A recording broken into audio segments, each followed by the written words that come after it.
Good morning, everyone. Welcome to day 432 of Humanity Rising.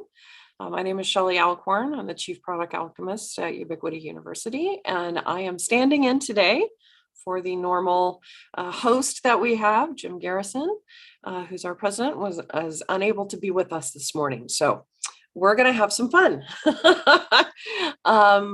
This program is really, I think, very important, particularly in the moment that we're in. We are going to be having a presentation from Megan McDonough from the Wholebeing Institute on taking the next step, making positive progress in uncertain times. And positivity is not for the not for the faint of heart, especially when faced with the current global challenges that we are having to deal with, beginning really in 2020 and carrying on through 2022. So before I turn the program over to Megan, I do want to invite everybody into a space of heart coherence, meditation, and positivity.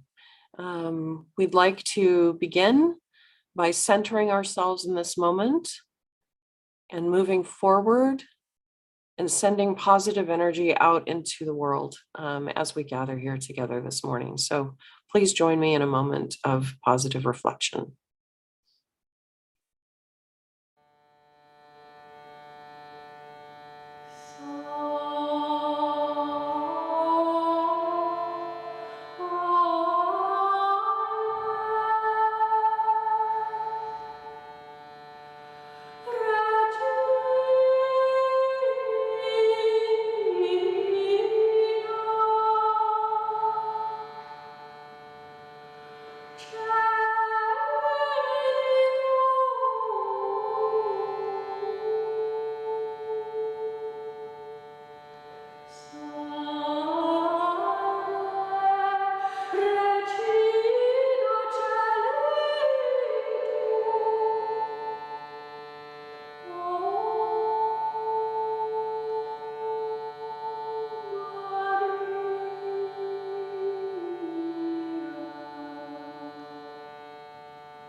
Thank you very much for that. We very much appreciate you being with us and standing together in this moment.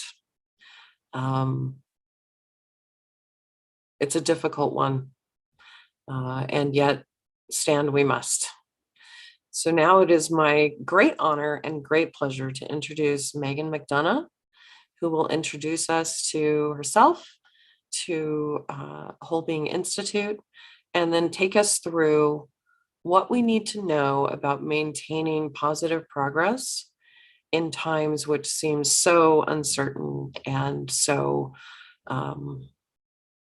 upsetting and so serious at the same time. So Megan, if you don't mind turning on your video and your audio, and I will turn the program over to you. Thank you so much, Shelley.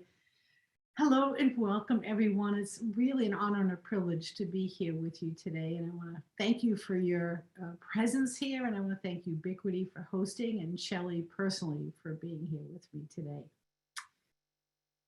So a little bit about myself. I am the founder of an organization called Wholebeing Institute, which focuses on the science of human flourishing. I founded that organization back in 2013, but my journey really began a lot longer ago than that. I'm a yoga practitioner for a quarter of a century. Feels really old saying that, but that's how long I've been practicing. And I'm also the global director of growth for the Women's Presidents Organization, which is a wonderful membership organization for women-led and owned multi-million-dollar companies across the globe. So that sort of gives you a flavor of my roles and responsibility. I'm also a mom of two wonderful children, 23 and 25. I'm married to a wonderful man that I met when I was 17 years old, and I won't tell you how old I am now, but it's been a long time we've been together. So that's sort of a little professionally about me, personally about me, but I actually don't think that either of those tell the full story of what's in my heart, what drives me to do this work. What questions do I live with that sort of are the motivator for me to get up and going each day and do this work? And for me, the question that I've lived with actually for as long as I can remember is this: how do I do this human life well? So every program that I teach, every step that I take, really reflects this inquiry of what it means to live this human life well. And so today, this is no different. The topic that we're going to be covering is about living this life well, no matter the circumstance. And I want to do some mental time travel to begin with, back to 1999. Remember the Prince song by that title, 1999? I want to party like it's 1999, because if you remember at the time, we thought the computer world was going to crash, that something horrible was going to happen when computers went from 1999 to 2000. Do you remember that? I hope I'm not the only one who remembers that. It seems like just yesterday. Well, it turns out computers didn't crash. They did absolutely fine when they moved to the year 2000. But in a way, my own world crashed a bit during this time. And I remember distinctly when I had the clarity that life was changing for me drastically. And I remember I was sitting in the conference room, and it was a beautiful spring day. I just remember those colors vividly. You know, when spring is about to bloom, that you have sort of the lime green of the grass and the robin's egg blue. And there was even cherry blossoms in this campus that I was at. You know, those pink cherry blossoms just popped against the sky. And I actually couldn't see that at that moment because my back was turned to the beauty that was right outside the window. You see, I was sitting in the president's office of DuPont, where I used to work back in the 1990s. And I was sitting in the executive conference room in the president's office. And for the life of me, I do not remember what we were talking about. But I do remember what I was feeling.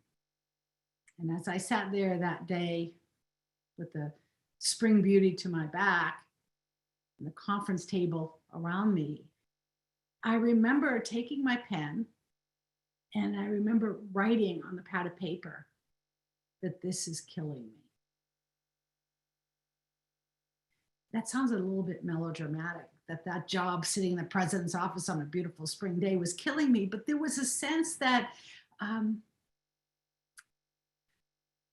there was something within me that wanted to be expressed, that this life needed more than could be given or expressed in the current role that I was in. And it's not like the job was horrible. It was actually a great job. It wasn't that the people were not good to work with. They were wonderful, caring, good people. We actually did good work in the world, diagnosing things like heart disease and cancer. I'm doing diagnostic imaging in the healthcare world.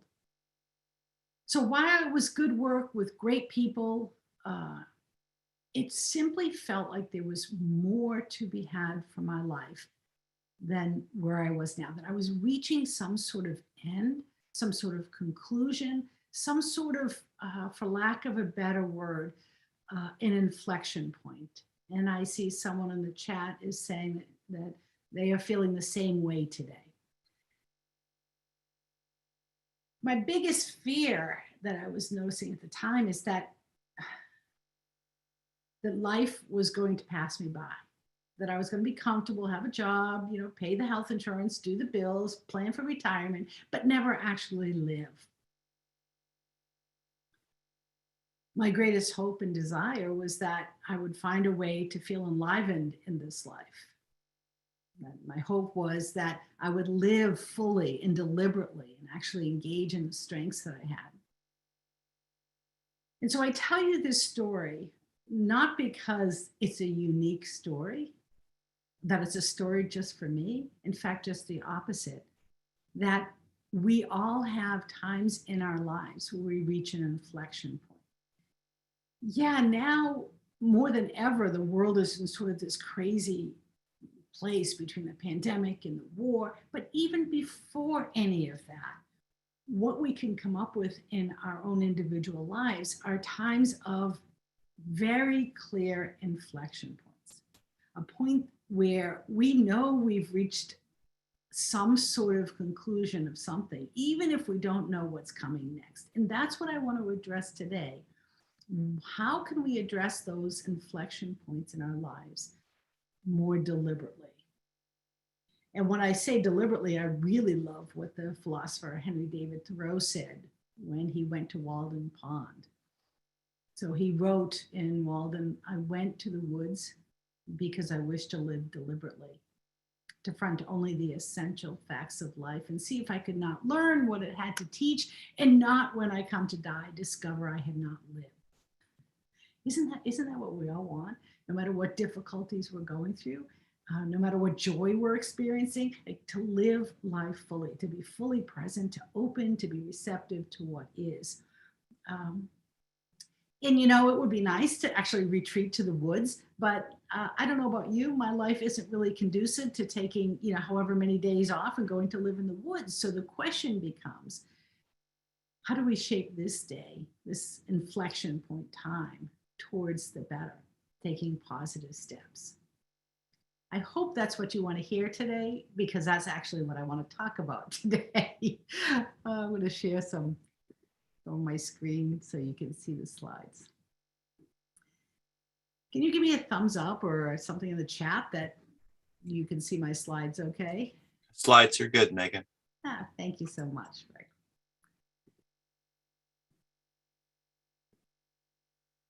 All righty. So I told you about the spring day. And I said, one of the things is that I'm not alone in feeling this inflection point. Sure, my inflection point happened to be when I was questioning the work that I was doing. I mean, I had went through school for nuclear medicine. That's what I was trained in. That's what I had my job in. For some reason, I reached the end of sort of a fulfilling sense on that job. That was my inflection point. But we all have inflection points, and there's a list of them here, and I will tell you that this handout will be available to you in the Ubiverse afterwards. And no worries, I'm going to talk you through it. You don't have to have it in front of you. But what I really want you to do is think about, what are some of the cues that you're getting that you are in an inflection point right now? So some of the things might be, well, you're just noticing a sense of languishing, that you're not really excited about life. Or maybe a sense that you're feeling that there's more to life than this, but you can't put your finger on it. You don't really know what to do next. Or maybe you are actually happy with life and you have the sense there's more. Like you have a lot of joy and happiness, and yeah, I want more of that. Or maybe there's a deep sense of a love of learning and you're feeling like you're in a learning desert, like you're not learning anything new, you're not moving forward. Perhaps it feels like you're not making an impact the way you'd like to, or that your hands are tied with a golden handcuff. I know 20 years ago when I was at DuPont, having this sense that this is killing me, that, I had 2 young children at home and a stay-at-home dad, and I was the main breadwinner. You can bet I was feeling like there were these things called a golden handcuff where, my goodness, I'm sort of stuck here because I'm earning the money and I am bringing home the health insurance and all of those things that go along with full-time job. So maybe you're feeling that way. Or maybe you feel like your job is negatively impacting your health. And as I'm talking these things through, by the way, what I'd love you to do is just take notes on what are you noticing right now for your inflection point. And if you feel called to do so, I'd love you to share them in the chat so we can get a sense of who's in the room in terms of what inflection point is present for you right now. Maybe you've outgrown a job, a career, a relationship. Maybe you feel like your skills aren't being utilized. Maybe you're just bored or stressed or exhausted. Maybe you're thinking about the next step in your career, your life, or relationships. Or maybe you recently retired or are thinking about retirement. Maybe there's a new empty nest and your children have moved out and now you're wondering, what is my role if it's not to be a caregiver or a mom or a dad in the same way that you were before? Or maybe that inflection point comes because someone you love is very ill. Or maybe you're very ill and you're wondering what's next. There's a whole lot of inflection points in life, and that's before you throw in COVID and a war and some of the things we're seeing in the environment. Yeah, yeah, there's a lot here. Let me just see if there's anything coming in from, yeah. Yes, retired or unemployed, an artist wanting to put more of their artwork, making an impact, wanting to make more of an impact. I'm reading these off of the chat. Thank you guys for posting. And you don't have to post, right? I mean, you can keep this in your own notes to say, what is my inflection point at present?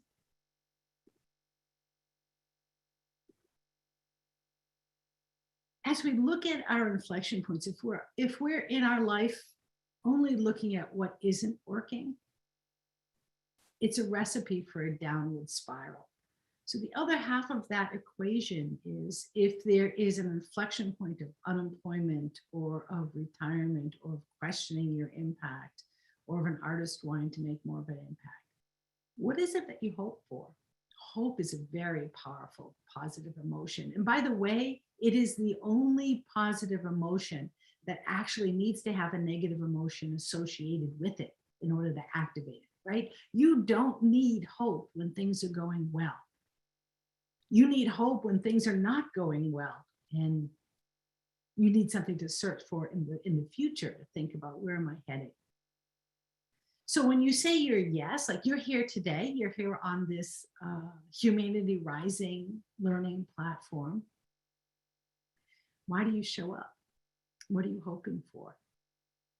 These aspirational views of what we hold near and dear to our heart is just as important to recognize about what's not working.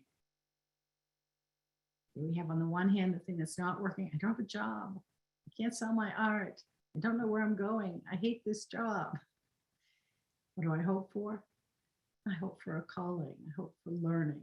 I hope for good income. So whatever that hope is, name that as well. What is your yes? And that's one of the reasons why we're here together today. It's one of my yeses for what does it mean to live well? Yeah. So my hope, my yes for when Shelley and Jim Garrison asked me to be on today, my hope was to be able to say yes to giving you actionable tools. So when you walk out of here after our time together, you will have a clearer mental model by which to think about inflection points so that they're not binary in your brain as good or bad, but instead sacred times of transition towards a desired future. So that's my hope for today. If we look at sort of these list of situations that we just named as possible inflection points, I also want to tune into this question about what is the felt sense of what you're experiencing about this inflection point. For example, there was a time, after I graduated from nuclear medicine and was working out in the world, that I was excited to get up and do the work every day, right? And that this rose was a picture of like vibrancy, of energy, of go get 'em. Yeah, I really was energetic about my job. And what I noticed from the felt sense when I was sitting in that meeting where I had the clarity that I was sort of, this is killing me, is an internal sense of, we call it desiccation, of dryness, of a sort of an emptiness, going through the motions of a routine of a day without actually living. So the question I have for you as you think about where you're at right now is, what is the body telling you about this time that you're in now? Because honestly, the way that the system of the body works is it's not just our brain telling our body what to do or how to be. Our body actually informs our brain about how the day is being perceived. So it's not just a top-down approach, it's also a bottom-up approach. And you cannot ignore that, or you can ignore it for a little bit, but eventually it does come back and bite you. So the question of what is the felt sense of this inflection point for you is not so it gives you a downward spiral, but so that you can recognize, there's some vibrancy I want to head towards versus the exhaustion. It is that paradox between holding both the exhaustion that you may feel now or the turmoil you may feel now, and juxtaposed against the hope and the vibrancy that you are aiming towards in this day. Does that make sense?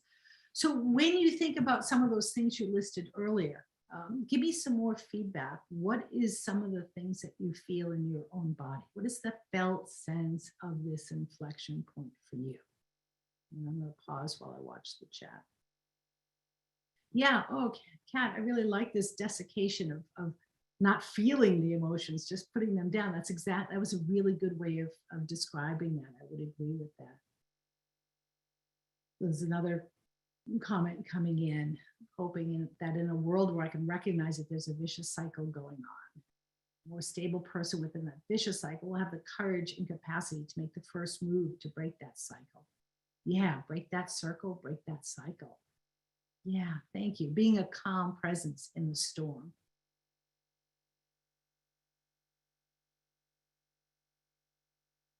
Yes, I love Amy. So someone mentioned Amy Cuddy's work. Yes, that is exactly right.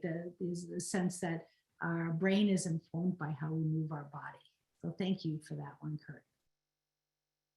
Yeah, so someone else is saying a felt sense of disappointment about not being fully engaged. Yeah, thank you, thank you.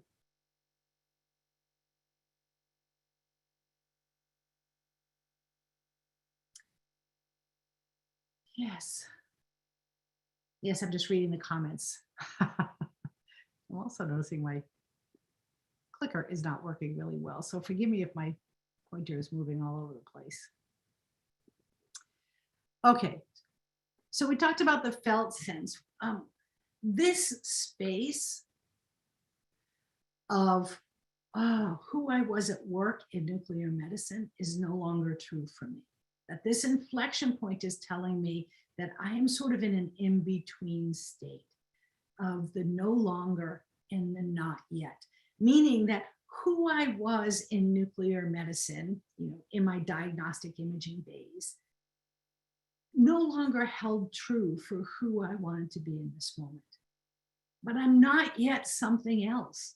So this space between the no longer and the not yet is a pretty uncertain place to be for ourselves personally. And again, this might come from our work being unknown and the world's uncertainties. But when we don't have certainty in our day-to-day, it gives us a sense of fear and instability. It doesn't make us feel stable and safe to move forward. So one of the things that we can find when we're in these inflection points of disappointment and sadness and unsurety is to recognize, oh yeah, I feel this way because I'm no longer that thing or that person, that self, And I'm not yet moved into my new self, my new creation self. Now, we talk a lot about the idea of selves, of the many possible selves we hold within us in the certificate in positive psychology program. But in a nutshell, know that who you see yourself to be is a mental construct that can change over time. So if you had a job and you lost that job, you're basically redefining the self into what is not yet. And that space between no longer and not yet feels like you're letting go of a trapeze and don't yet have anything else to grab onto. This term of no longer and not yet was called the liminal space, coined by an anthropologist, Victor Turner. You see, he went and studied indigenous cultures. And in these cultures, he found rites of transition. When a girl became a woman or a boy became a man. And these rites of passages is really a liminal space. We're not yet who we're going to become, but we're no longer who we were. We're no longer a boy. We're not yet a man. It is a rite of passage that is a growth stage for us. And we actually, when you become, more mature in years, like now, almost 60, there really isn't in the United States culture sort of a rite of passage that's recognized when we're in middle age or beyond, and we're shifting selves, we're changing our identity. I guess the only rite of passage would be a negative one when we say people, when they get a new sports car, are in a midlife crisis, right? But all of us go through those rites of passage in one way, shape, or form as we age, and we wonder, okay, maybe my younger self is no longer represented in this current self and may not want to be the older self that I'm becoming, right? So here, one of the things I just want to elevate for you is to recognize, I'm in a liminal space. I'm in a no longer, not yet space. And for those of you who are familiar with Joseph Campbell, the mythologist, you may recognize this as being the hero's journey, or the heroine's journey in this case.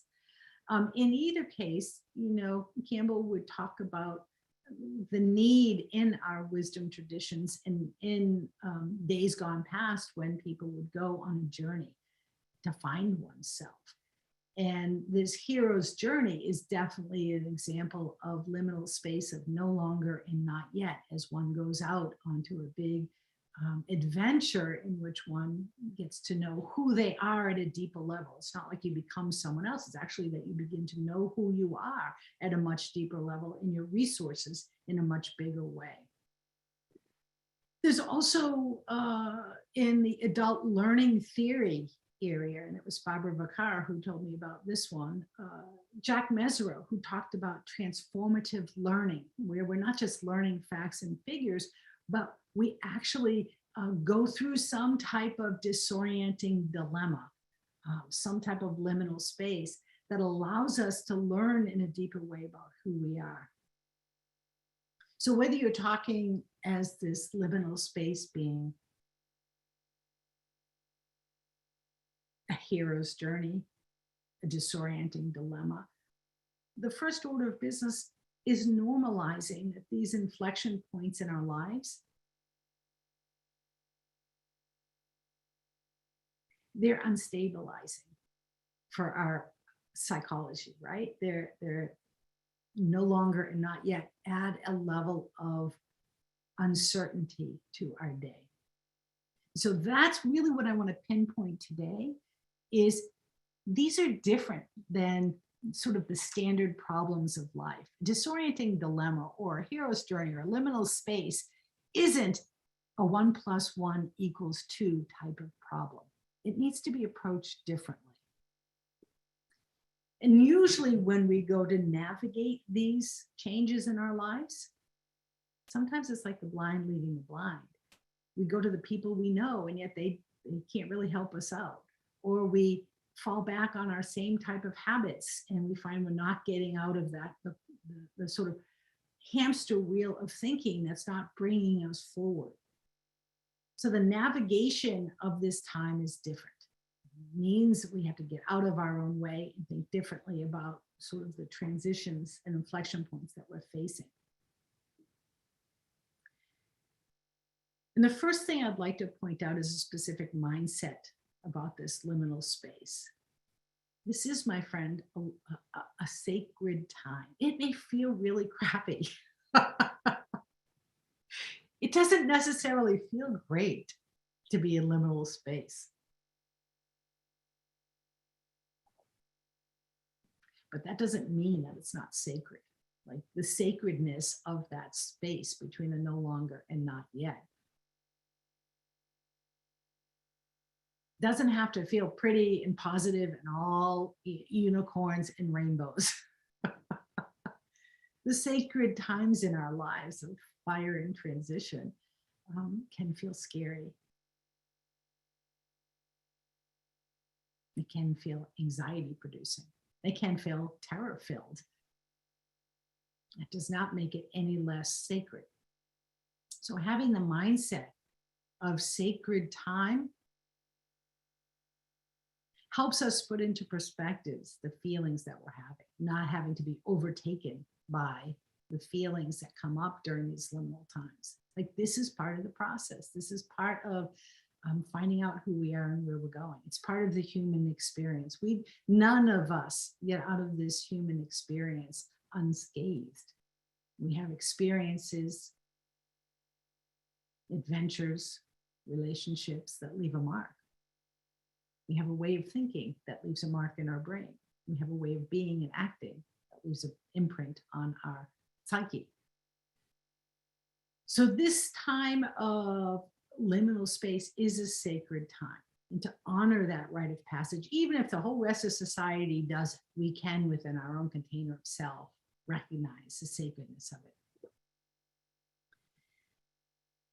And one of the reasons why this is such a sacred time is that the mental construct of who we are can be shaped and morphed. And part of what we hold in our mind's eye about who we are also includes these things called possible selves.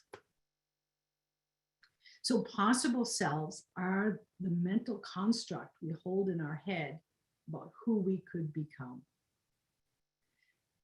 Now, some of those possible selves we hold in our mind's eye are very scary futures. Oh, I'm unemployed right now, and the liminal space I'm going through is I don't have a job. Part of the possible self story we might hold in our head is that I'll never get a job. I'll be destitute the rest of my life. I'll be homeless. I mean, these are some of the things the mind can do with possible selves.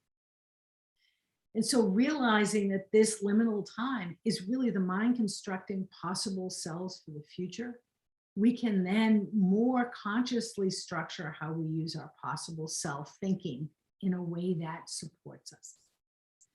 So in the certificate in positive psychology program, which I'll tell you about later, we actually start module 1 with this understanding of the many psychological constructs of self that we hold in our mind's eye.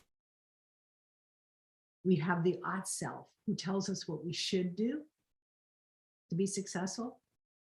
We have our authentic self right here, right now. We have our best self moments from the past that we can pull forward and remember so that we can enliven our own strengths. And we have all of these possible selves in the future. And all of these balloons in this picture, I put there because basically, as the superwoman here, we're choosing what balloon do we want to go on a journey with to a desired possible self. We do get to choose to some extent what's going to unfold because of where we focus our attention in the behavior every day towards a desired possible self in the future. Does that make sense?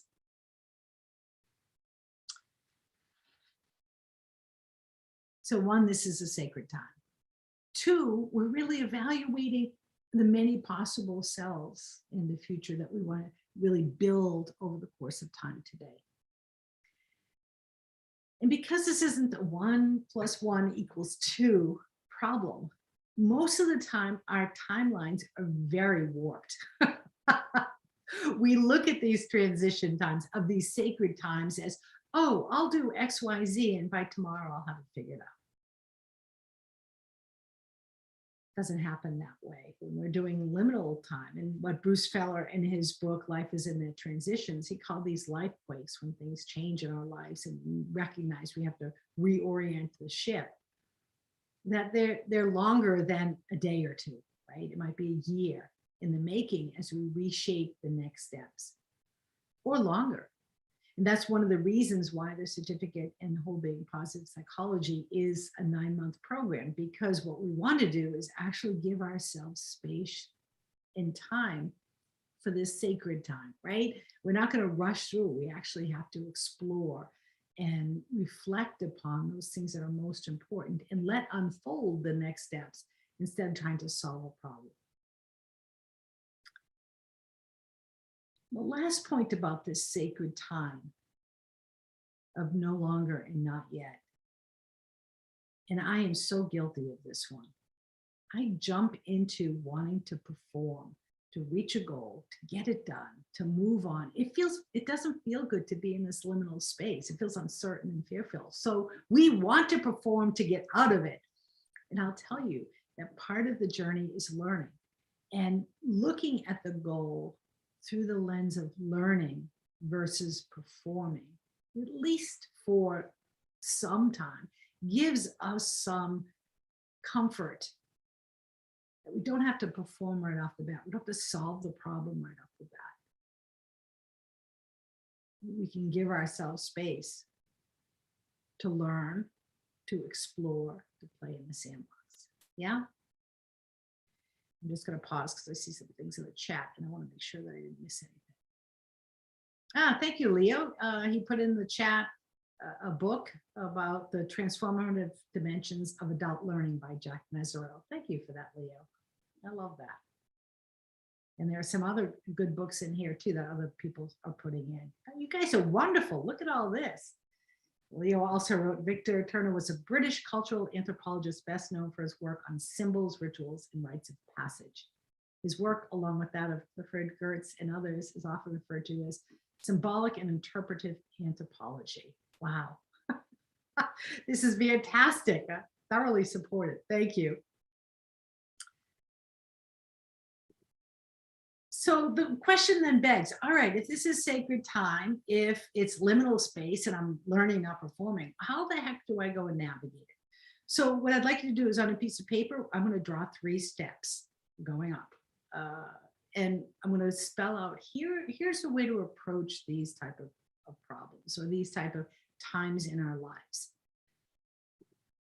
And again, we're talking about learning, not performing. We reach to goals very quickly. I'm guilty of that. Let us stay here in the learning mode. So this model I'm going to spell out to you is sort of a way of thinking about this liminal space time of no longer and not yet. This first step is, as I mentioned earlier, of stepping out or going out into the exploration. That we're not staying inside the circle of our own head, and we're not just talking to the same people, but in fact, we're coming up against happy accidents with others who can shape our way of thinking and our understanding in the world in new ways. And we can go out in a very particular way.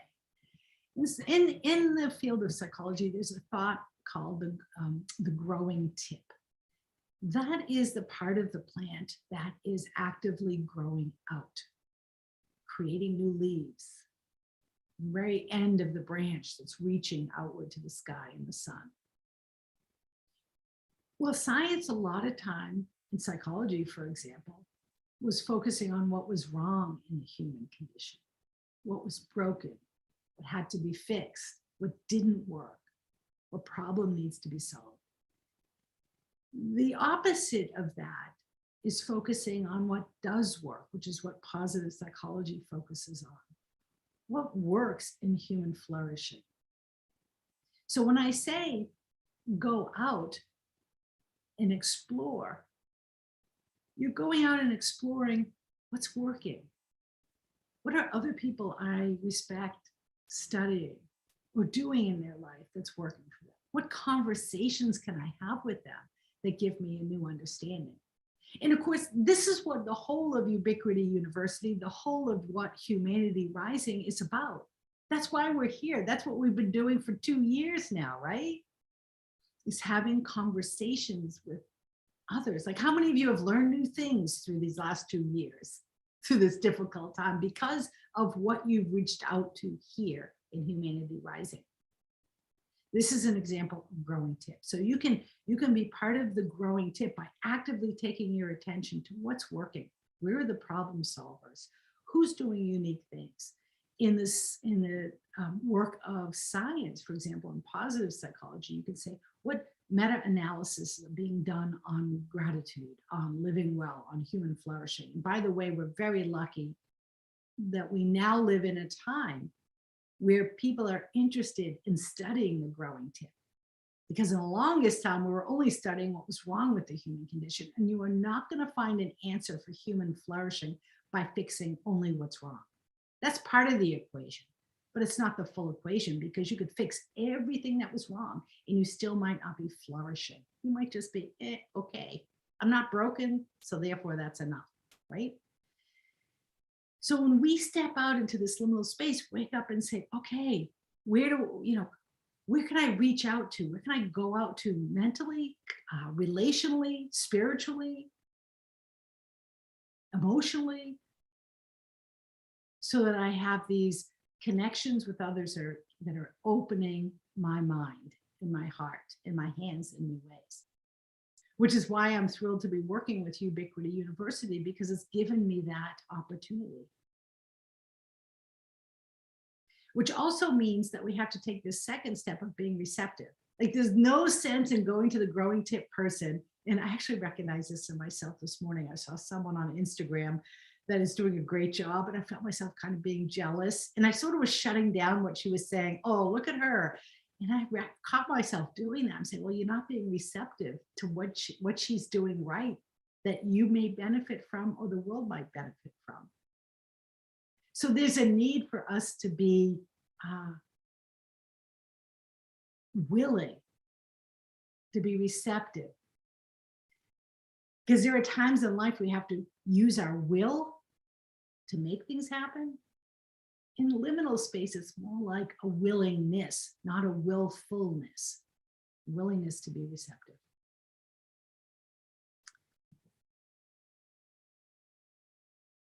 Yes, Kat, that's right. This is an appreciative inquiry approach. And those of you who don't know Appreciative Inquiry, it was developed by Dr. David Cooper-Ryder.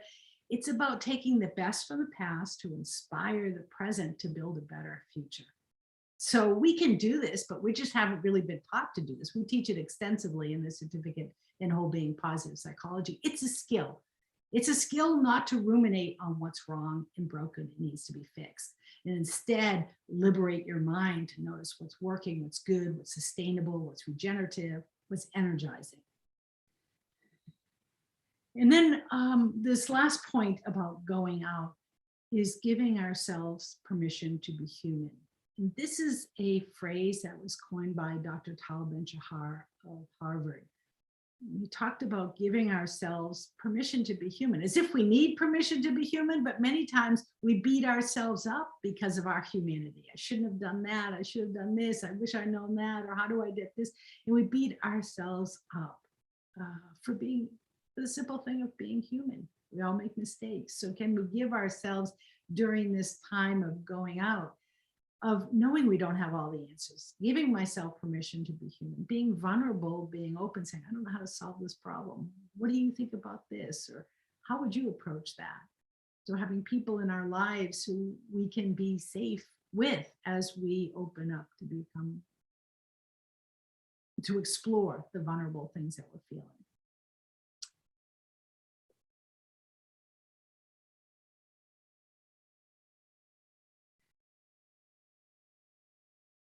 Step one, going outside of your own sort of habits of thinking and behaving and ecosystem that you might be playing in now to find new ecosystems.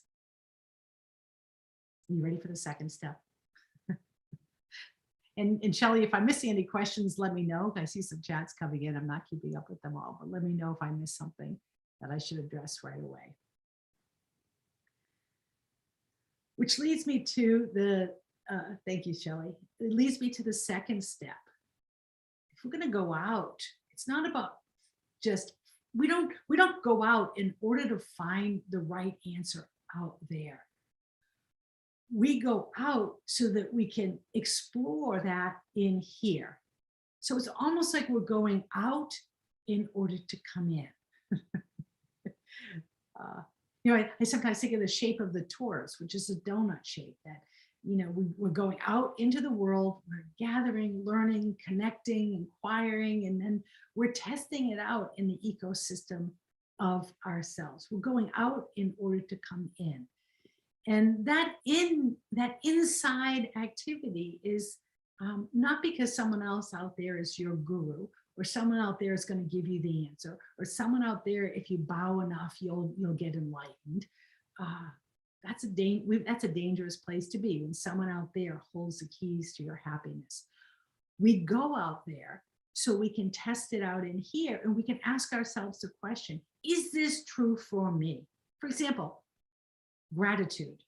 We study that the science of gratitude very thoroughly in the certificate in positive psychology.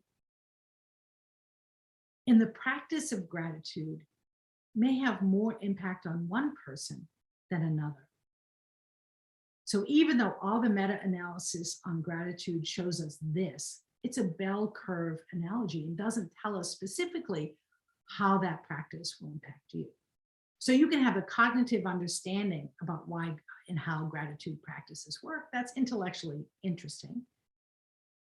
But the embodied experience of gratitude is transformative to different levels, to different people.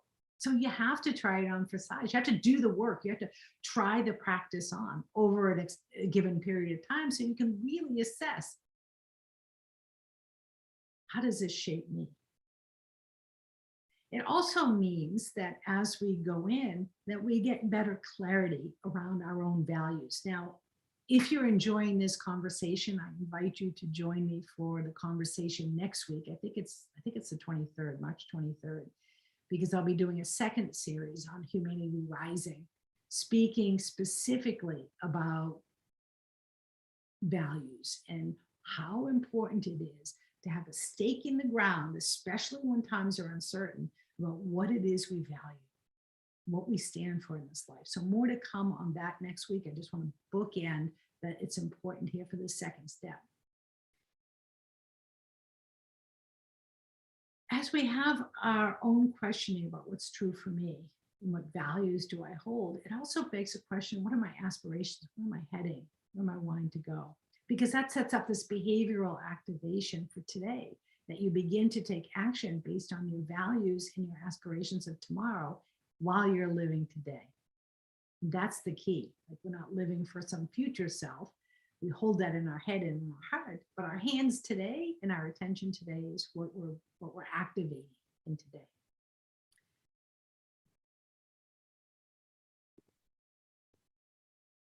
Last but not least is coming home. Because as you go out and sort of gather all this information in this liminal stage you're feeling now, and then go in to test it against the ecosystem of you, you then become, you get a sense of coming home, because you recognize in your own self that you can make choices that create a new story of self. In other words, your habits of thinking, ingrained patterns of behaving can be changed. They're mutable. And so you begin to come home to yourself. I remember one time, this has stayed with me when we taught the very first certificate in positive psychology at Kripalu, which is the largest yoga retreat center in the United States. After that 9-month program, one of the students came up to me and said, "Thank you for helping me feel comfortable in my own skin." And that's always resonated with me. Like, why do we feel so uncomfortable in our own skin, and how good it feels to be comfortable in your own skin? And so I would have you reflect on that right now. When do you feel most comfortable in your own skin? That's a coming home to yourself. So let's just take a minute and have you think about that question. When do I feel comfortable in my own skin?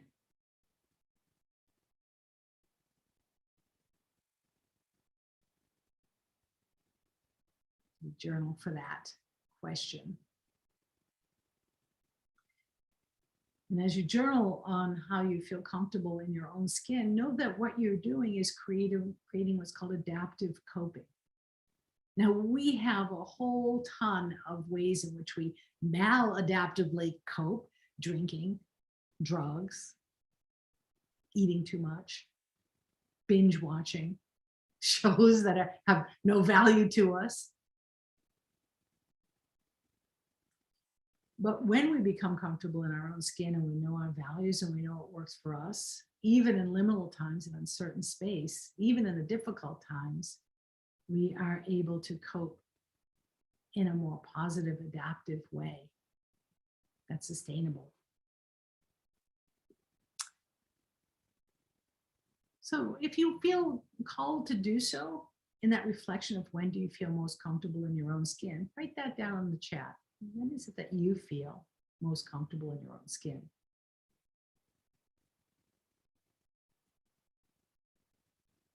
Because just like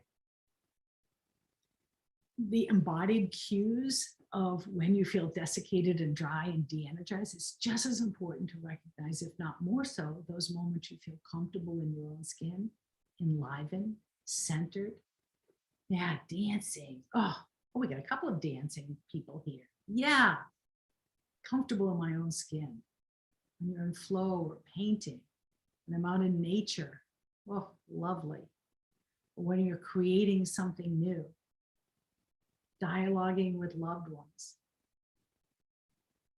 So these are all wonderful ways of being tapped into this sense of coming home.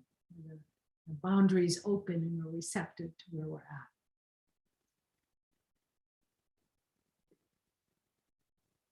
Going out, going in, and eventually coming home. The ways in which we navigate these uncertain times. And so I just want to pause. I've been talking for a long time. I kind of miss having interactive dialogues myself.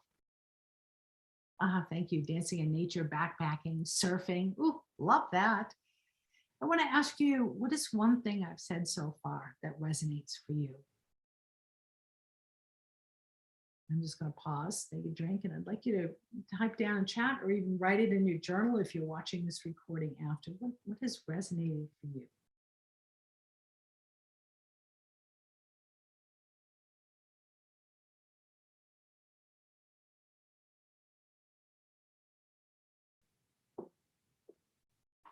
So the 3 steps resonated for Kimberly. I need to come home to myself to determine what is next. Thank you. The idea that this is sacred time resonates for someone.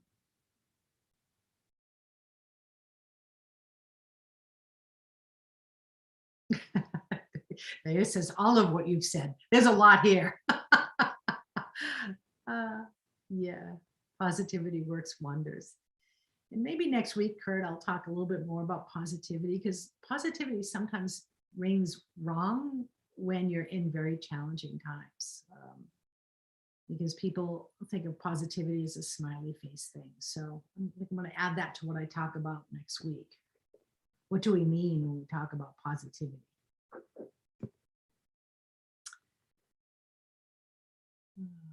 Yeah, liminal space doesn't have to be scary. Great. Thank you, Stanley. I appreciate that. There's a process one can navigate. That's great. Thank you all for your comments. So if something resonates with us, the next question then would be then, how would living into that realization of what you learned today, how would that change your experience today? And this is a self-reflection for you to think about. If liminal space or possible selves or one of the 3 steps resonated with you, in what way can you bring that alive or experiment with that today? How would it change how you live today if you sort of took hold of one of these concepts and just tried it on for size today, or lived into it a bit today, or experimented with it today? That's a way one goes about taking the next step, by the way, right? Find something that sort of is of interest, live into it a little bit, and see how it unfolds in your life.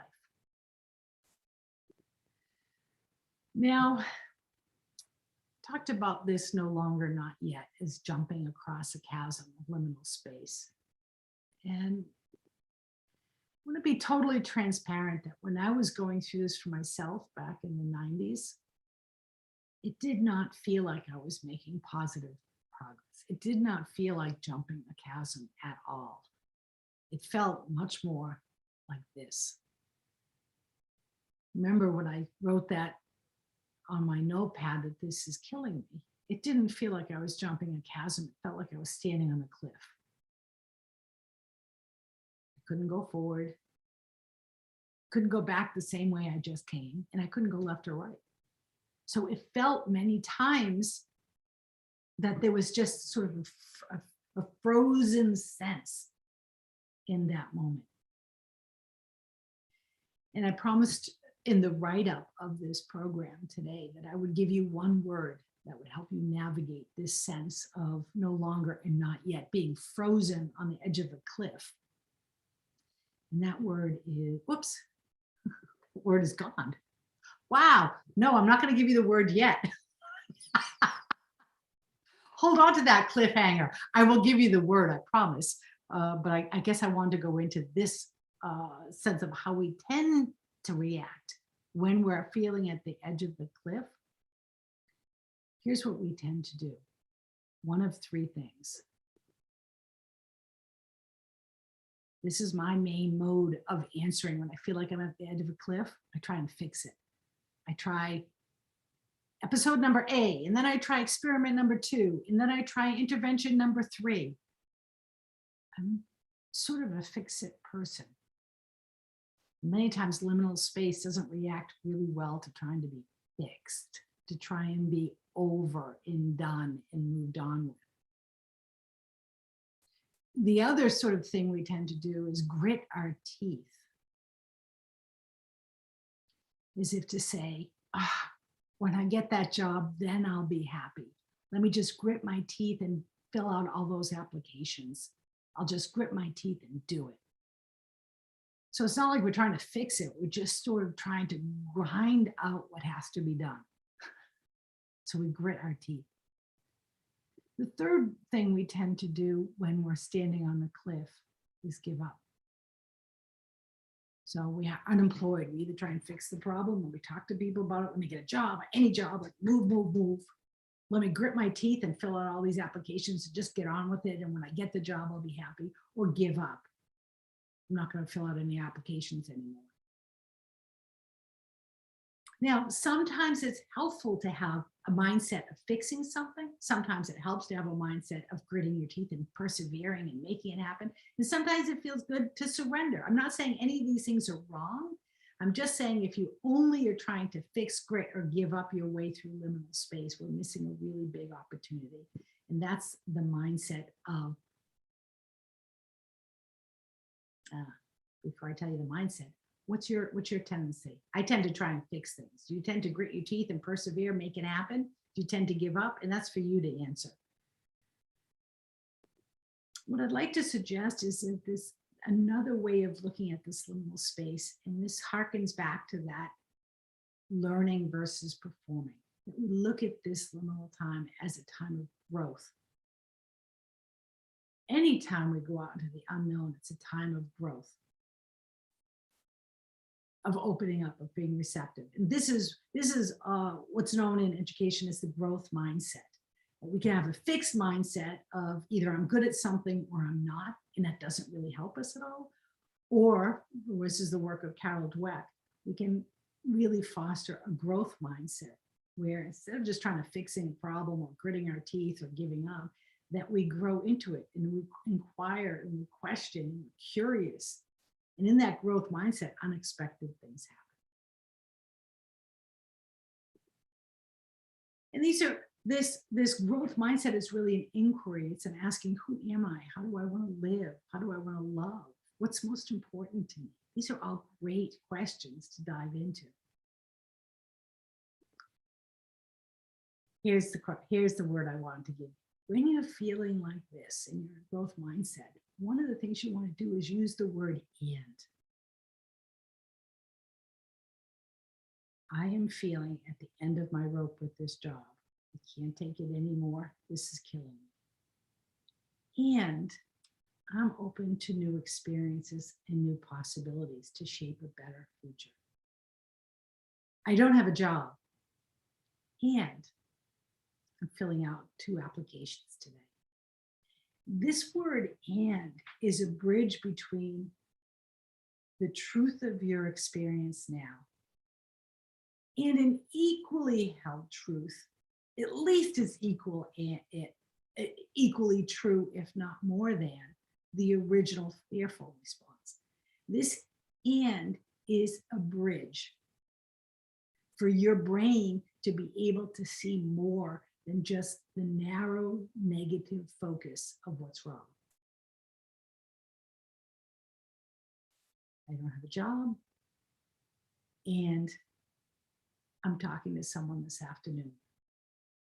I am worried about the state of the world, and I'm learning new ways to communicate in a nonviolent way.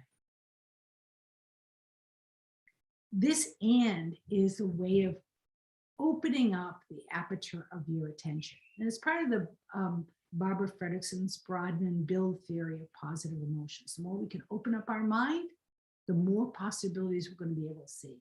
We are not negating what is true in here in negative emotions. We're just holding the opposite of a truth that is also valid for us. That's a very important word.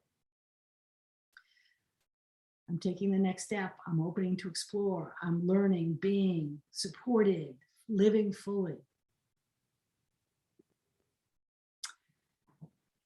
So I might have given you all that you need right now. And if so, I'm hoping you got something out of today that was valuable. There may be some of you here that want more and want to learn more about positive psychology in particular. And Wholebeing Institute did just partner with Ubiquity for the first time ever to offer the certificate in Wholebeing Positive Psychology through Ubiquity. So the next 10 minutes or so, I'm actually going to talk about the program itself. So I invite you to stay on if it's of interest. If not, I understand. And next week, I'll be talking about the values and positivity and the ideal self. But I did want to share for those of you who are interested what is in the certificate in Wholebeing Positive Psychology. So you have a sense of the trajectory of how we address this liminal space. Because when I interviewed and asked the thousands of people that have taken this course from Australia to Brazil to the United States, in 47 countries, why they took this program, it was basically because they were going through times of transition and needed a clearer way to articulate and move forward in a positive way, in an enduring way, a sustainable way, in an enlivening way. And so we begin the program with this concept of the many selves. We touched upon it briefly today, but we go in much greater depth about what is this mental construct of self and how do we consciously cultivate a possible self future that we most want to enliven today. And that is actually the trajectory for the whole 9 months of understanding that cultivation of the ideal self. We also talk about in that very first module, for you to hold on to the multifaceted way of thinking about whole person well-being. It's not one thing. It's many things, including your spiritual well-being of meaning, purpose, and mindfulness. Your physical well-being, not just how are you eating and sleeping and drinking your way to well-being, but how is your body informing your mind, not just your mind informing your body. And yes, we do teach the work of Amy Cuddy in that. It's also the intellectual well-being of how you're using your natural curiosity, your natural artistry to live your life. Your relational well-being, not just relationships with the one special person, but actually on a daily basis, how we're connecting relationally. And emotional well-being, those positive emotions and dealing with negative emotions as they arise. And then we move on to module 2, which is, module 1 is a 5-week course. This is a 5-week course as well, which is about happiness is not just happy feelings. It's one part of happiness is the felt sense, the feelings, the affect. But happiness is also understanding how you're engaging your strengths and also the meaning that you have in life. And then in the module 3, we come together as a group, live, online, and set up small groups, small learning pods, so that we're not just walking solo down this journey through this liminal space, but instead creating networks of engagement so that we can try these practices on for size, talk to each other, and move forward in a way that feels more enlivening than I'm on a solo journey. Now, because change requires behavior change, like you can't think your way into change, you actually live your way into change. The next module after the immersion is about habit formation, how we use the ABCs, affect, behavior, and cognition, to create lasting change in our lives. And we talk deeply about motivation for ourselves individually and how we sustain these changes in a way that is not always just engaging willpower, because willpower is limited. It'll never get you where you want to go if that's all you're relying on. And because we don't live life on an island, the next module is about relationships. How do we relate to one another in an active, constructive way? Very powerful module. Again, not just for the one special relationship, but with everybody that we're meeting throughout the day. And then in the next module, that's when we start talking about goals. Now, it's interesting, in many courses, people start with goal mapping, or creating goals and working towards your goal. But if you don't do this pre-work about what it is that makes you happy, who is your ideal self, what are your unique strengths, what behaviors do you want to build, it's really hard to build a goal map that's going to get you where you want to go. But realizing dreams and achieving your goals are really important. But we just don't start there. We actually do all this pre-work on all these modules. And this is taught by Linda Wallace, who holds an MBA from Wharton and was a former J&J executive. And she does what's called this whole using the change model from goal mapping of how we realize dreams. Because once you've done your work beforehand, this is the time to actually start cultivating, this is my next step plan.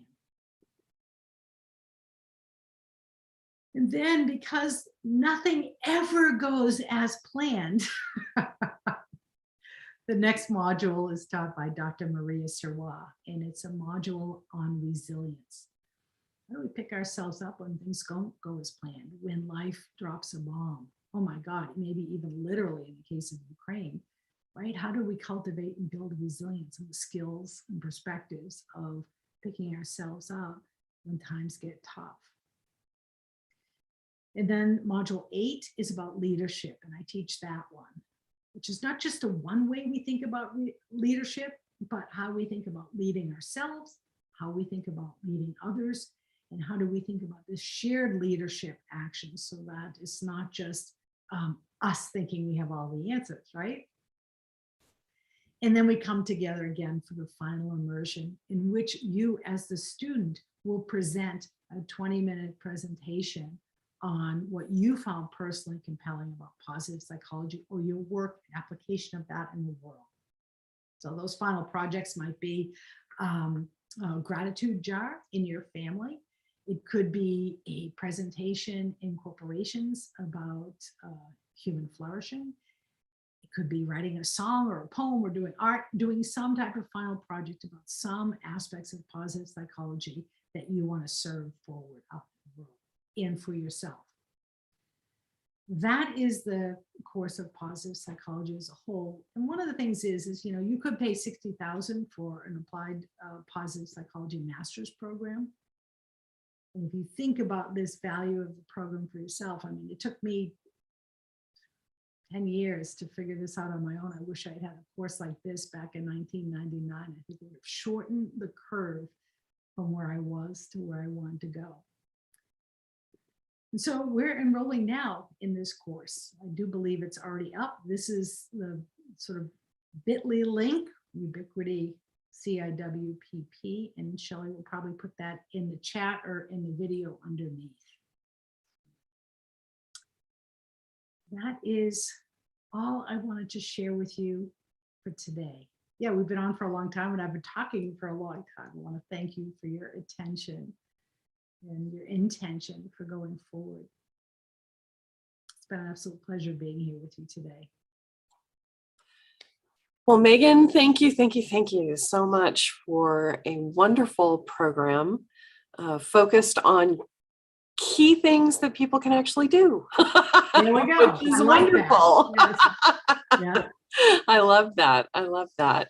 And for those of you who are interested in more, I will drop the link in the chat quickly. And we'll have Megan back. I believe you said next week. I think it's the 23rd. The 23rd. The 23rd. Excellent. Excellent. Which is that is next week. Oh my goodness. That is next week. Yeah. It's great.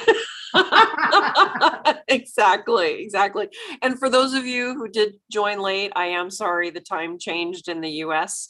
So we do anchor on 8 a.m. Pacific time, which is going to be 4 p.m. CET for those of you. But you can certainly watch the replay on the YouTube channel and in the Ubiverse, and be sure to join us for the next time that Megan is able to be with us. So thank you for everything, Megan. And any last words for the audience before we move on with our days?